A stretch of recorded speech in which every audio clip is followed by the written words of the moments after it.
Hey everyone, this is Chad. Today I want to talk about this little guy. He is a scooter Blenny. Now, you often will see them sold as Blennies, and it's not really a Blenny, it is Dragonet. And the theory is the reason they're sold as Blennies is because Blennies are much easier to keep, and Dragonets are generally considered a more advanced fish. So if you see it as a Blenny, you know other Blennies are easy to keep, you think, hey, I'll get this guy, he'll be easy to keep. What makes it difficult to keep is that its diet is restricted to copepods and other little creatures that run around your tank. Just like a mandarin, which is also a dragonet, they require these creatures in plenty to survive, and they will go around your tank all day long, pecking at the substrate. You can't see a thing, but they certainly do, and they get their fill.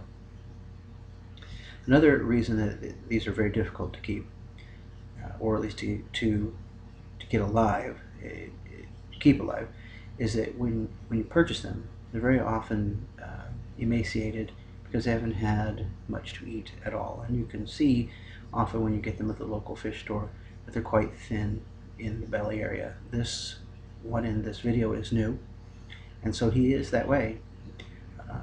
He's still a bit skinny, but I'm confident that he'll survive because I have plenty of microfauna for him to pick on.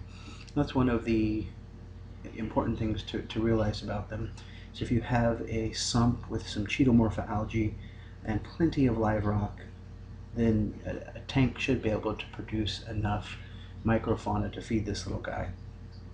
If it doesn't, that doesn't mean that you can't have one. It just means that you have to understand that you will need to provide a steady supply of these things by purchasing it. That can be kind of an expensive way to keep these fish.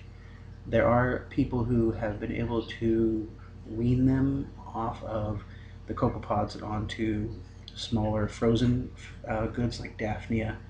If you're willing to go through the process to do that, it can be done. Personally, I would just rather let my tank deal with them. I know that I have enough.